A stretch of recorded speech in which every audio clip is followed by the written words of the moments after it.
같이 기도함으로 새벽기도 시작합니다. 하나님, 어느 순간 딱딱한 마음으로 아무것도 느끼지 못하는 삶이 아니라 하나님 가운데서 느끼는 하나님이 주시는 기쁨과 감격과 애통함과 긍휼함을 경험하며 살아있는 생명력 있는 삶을 살 수 있는 오늘 하루가 되게 하옵소서. 예수님 이름 받들어 기도합니다. 아멘. 오늘 말씀은 고린도전서 15장 12절에서 20절입니다. 15장 12절에서 20절입니다.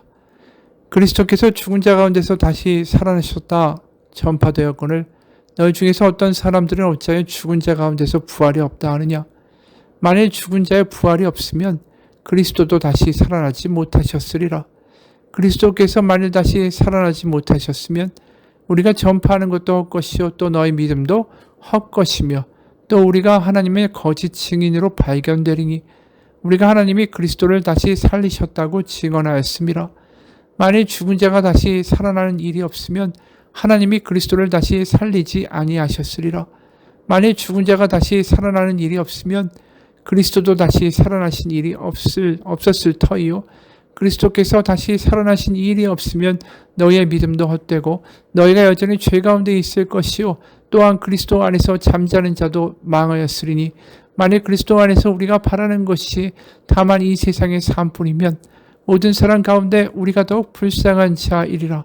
그러나 이제 그리스도께서 죽은 자 가운데서 다시 살아나사 잠자는 자들의 첫 열매가 되셨도다. 아멘. 오늘은 부활에 대한 이야기를 합니다. 고린도 교회에는 부활을 부정하는 사람들이 있었죠. 왜냐하면 분명히 죽은 사람의 시체는 썩어서 이미 흔적도 없는데 어떻게 몸이 부활할 수 있느냐? 부활은 존재하지 않는다. 차라리 영혼이 이 육신을 벗어나서 감옥과 같은 육신을 벗어나서 오히려 하나님의 품에 안긴다고 말하는 것이 훨씬 옳다고 주장하는 거죠. 육신은 더러운 것이고 영혼은 정결한 것이고 그래서 예배에서 중요한 것은 영적 경험, 황홀경의 경험, 감정의 고향, 은사의 체험 이런 것들이 영적인 것이라 예배에서 훨씬 더 중요한 것이고 몸과 관련된 일상의 삶, 그 삶의 모습들, 그래서 몸으로 짓는 죄나 허물이나 이 문제들은 이 구원과는 상관이 없는 열등한 것들이다라고 말하는 겁니다. 그러니까 삶과 몸하고 관련된 삶과 이 영혼과 관련된 예배라는 것이 이원화가 되면서 예배에는 막 방언도 하고 예언도 떠들어대고 중구난방으로 외쳐대지만 막상 그들의 삶에는 변화가 없는 거죠. 여전히 있는 사람들끼리 어울리고 가난한 자들을 분명히 재판정에 세우기도 하고 성적인 타락의 문제도 드러나고 이게 결국 몸을 경시하는 삶을 경시하는 살아내는 믿음을 경시하는 그러한 문제에서 다 발단이 된 것입니다. 그러니까 십자가와 부활의 이야기는 고린도 교회에서 굉장히 중요하고 다시 한번 이들이 깨우쳐야 하는 문제가 되는 거죠. 그냥 성령만 강조해서 영적인 체험만 강조하다 보면 이 그리스도의 십자가와 부활이란 이야기가 잊혀지기 마련입니다. 특히 십자가는 그 당시 로마 사람들에게는 정치범이나 노예나 로마의 반역자들이 달리는 아주 처참한 끔찍한 그런 형벌 아닙니까? 거기에 예수님이 십자가형을 지시고 죽으셨다라는 이야기. 그런데 나는 그런 그리스도 예수를 믿는다는 이야기, 이것이 밖에 나가서 이야기하기에는 창피한 일인 것입니다. 그저 우상신전에서 황홀경을 술을 마시고 경험하고 어떤 신적 어떤 경험을 그 어떤 성적 제의로 치환시켜서 그렇게 황홀경의 경험들을 하면서 우상성전에서 이 신을 만났다고 이야기하는 그런 습관들이 예배에서는 그런 건 하지 않지만 어떤 방언과 예언과 막 이런 어떤 환상적인 경험을 통해서 이 대체되고 있는 것이죠. 이게 일종의 혼합주의적인 신앙을 띠는 것입니다. 우상 신전에서 경험했던 그 전형적인 신앙의 경험이 교회에서 성령으로 대체되었을 뿐이지 똑같은 양태로 나타나고 있는 거죠. 그러니까 다시 한번 사도 바울은 이야기할 수밖에 없습니다. 육신이 있다. 그리스도가 십자가에 죽으셨다. 그런데 그 몸이 부활하여 살아났다. 그것이 복음이다. 영혼은 고귀한 것이고, 그래서 영혼만이 천국을 가고 영혼만이 구원을 받는 것이 아니라 이 몸 자체가 그 구원의 대상이고, 그 몸으로 살아내는 삶 자체가 구원과 밀접한 관계가 있는 것이다. 그래서 부활을 이야기하는 거죠. 그래서 십자가를 지신 예수님의 그 삶, 그 이 땅에서의 삶, 그 삶이 우리에게도 필요한 것이고, 하지만 그렇게 살아가는 삶이 때로는 고난당할 수도 있고, 사람들에게 뭐 이렇게 바보같이 사냐고 이야기 들을 수도 있고, 세상의 능력과 빽을 가진 사람들에게 그 무시당하면서 너 왜 내가 같이 어울리고 같이 하자고 했는데 안 해? 내가 너 뒷배를 봐줄 텐데. 그럴 때 그걸 거부하고 다르게 살아간다는 것이 어리석은 일로 보이죠. 하지만 그것이 다가 아니라 우리의 몸 다음에는 다시 우리가 부활하여 바로 하나님의 나라에 들어가게 된다는 분명한 그 복음에 대한 믿음이 있다면 다르게 살게 된다는 거예요. 삶을. 그래서 몸이라는 거, 바로 이 땅에서의 삶이 구원과 관련이 없느냐가 아니라 있다는 거죠. 이 땅에서의 삶, 몸으로 살아가는 삶이 결국 그 연속성 상에서 하나님의 나라로 간다는 것입니다. 그래서 사도 바울이 계속 무슨 이야기를 합니까? 이 영혼이 우리가 나중에 구원을 받아서 영혼이 간다라고 이야기하지 않고, 이 땅에서의 삶을 이야기할 때 우리가 이미 하나님의 나라에 속한 하나님 나라의 시민권을 가지고 살아간다. 이미 이 땅에서 이 몸 자체가 천국을 살아가는 것이다. 왜? 이 몸이 부활할 거니까. 이미 연속성이 있다는 거죠. 영혼만 딱 천국에 가게 되는 어떤 이원론적이고 분리되는 그런 차원이 아니라는 거예요. 그래서 영적 체험을 할 수 있는 것은 딱 교회뿐이고, 그래서 그 교회는 영혼의 어떤 경험을 할 수 있는 또 다른 천상적인 곳이고, 그 밖에 모든 삶의 그 모습들은 하늘나라와 상관이 없다. 이게 아니라는 거죠. 그래서 빌립보서 3장 20절에 그러나 우리의 시민권은 하늘에 있는지라 거기로부터 구원하는 자 곧 예수 그리스도를 기다리노니. 여기 하늘에 있다고 하지만 시민권이 하늘에 있다. 우리는 이미 이 땅에서 하나님의 나라의 시민권을 가진 사람으로 이미 살아간다는 거죠.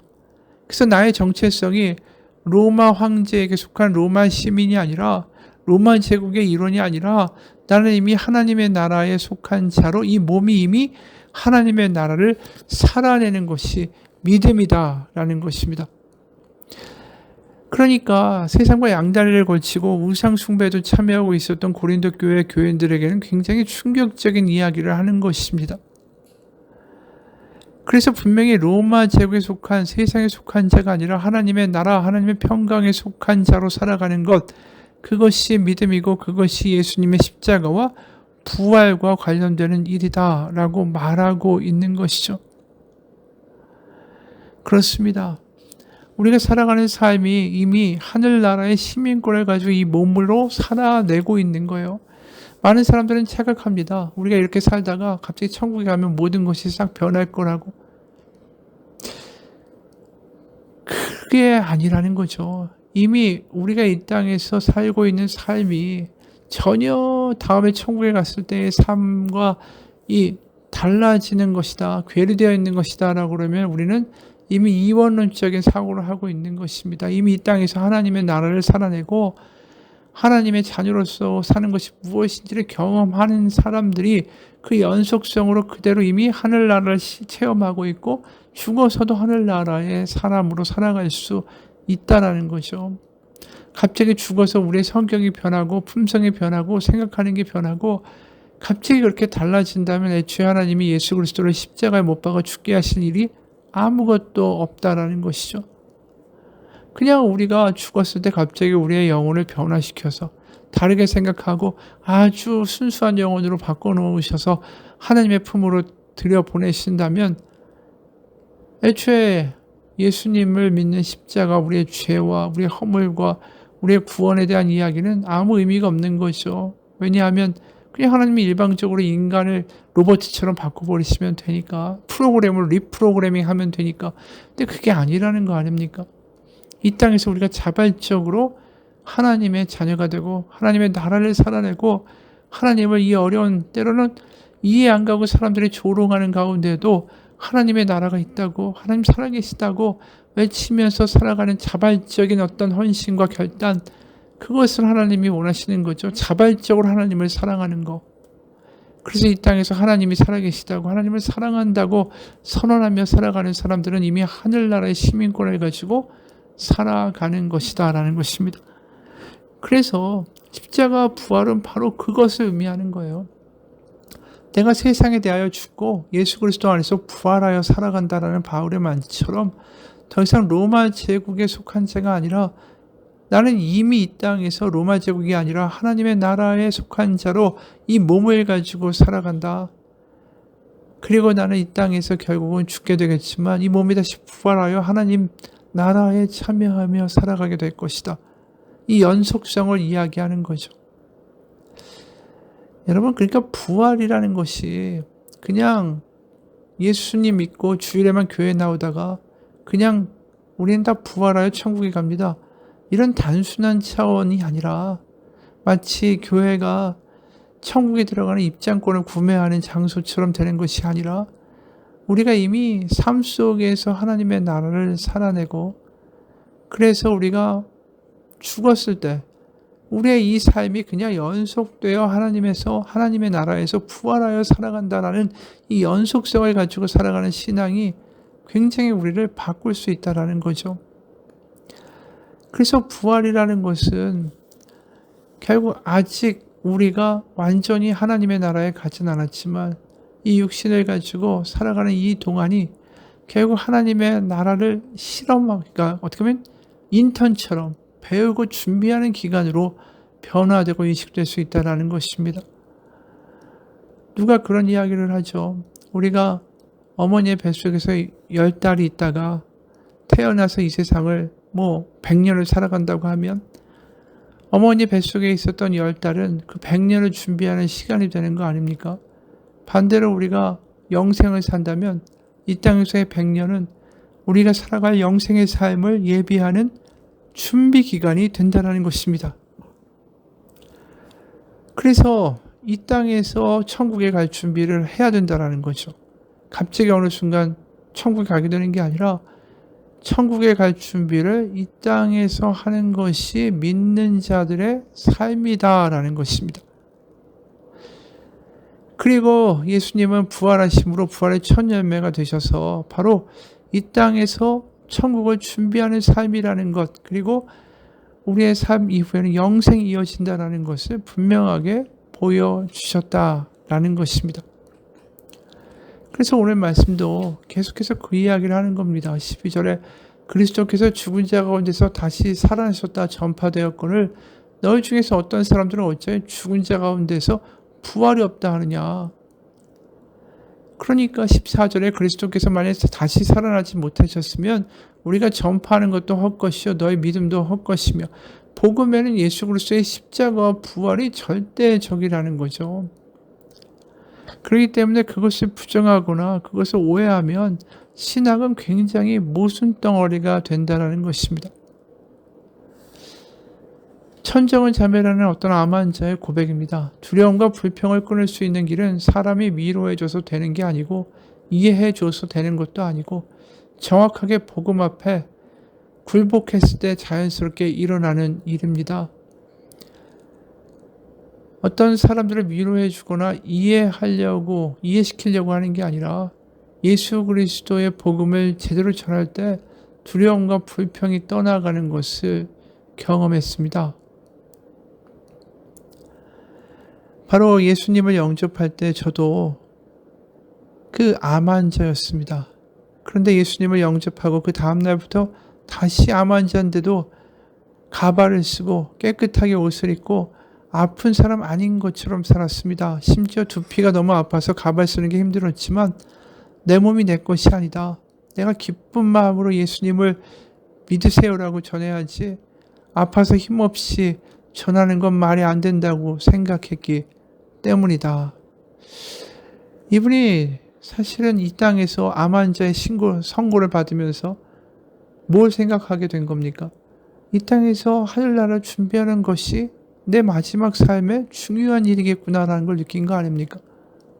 그러면서 이분이 이런 얘기를 해요. 진짜 환자는 예수님을 모르는 사람들이지 병이 나거나 몸이 아픈 사람이 아닙니다.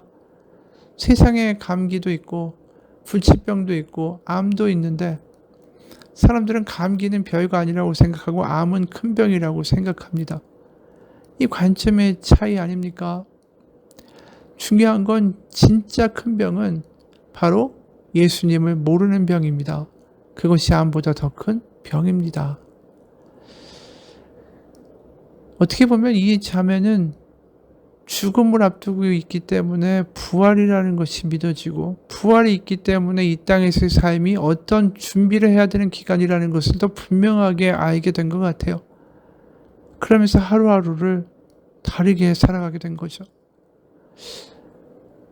우리도 어떻습니까? 우리가 살아가는 하루하루가 하나님의 나라를 준비하는 하루하루의 삶이 되고 있습니까?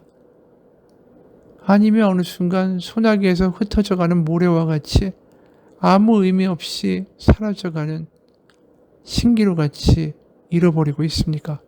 같이 기도하겠습니다. 사도 바울은 말합니다. 우리에게 십자가 부활이 복음이라고, 바로 이 땅에서의 육신으로 살아가는 삶이 바로 부활하여 하나님의 나라를 결국은 들어가게 되는 그 날을 예비하는 예비의 기간이라고 말입니다. 우리는 어느 순간 있습니다. 그냥 장례식장에 가서 이 고인이 하나님의 품에 안겼습니다. 이렇게 이야기를 듣고 나는 또 다르지, 또 나의 삶을 살아가기에 바쁩니다. 하나님, 우리도 삶이 언젠가는 끝이 날 겁니다. 그런데 바로 오늘의 삶이 바로 그 하나님의 나라 천국에 들어가기 위한 삶의 준비를 하는 기간으로 살게 하옵소서. 깨어나게 하시고 하루하루를 그냥 보내는 것이 아니라 하나님의 나라를 위하여 준비하는 의미 있는 하루하루, 하나님의 뜻 가운데 살아내는 하루하루, 하나님께 기억되고 하나님께 감동을 드릴 수 있는 하루가 되게 하여 주옵소서. 예수님 이름 받들어 기도합니다. 아멘.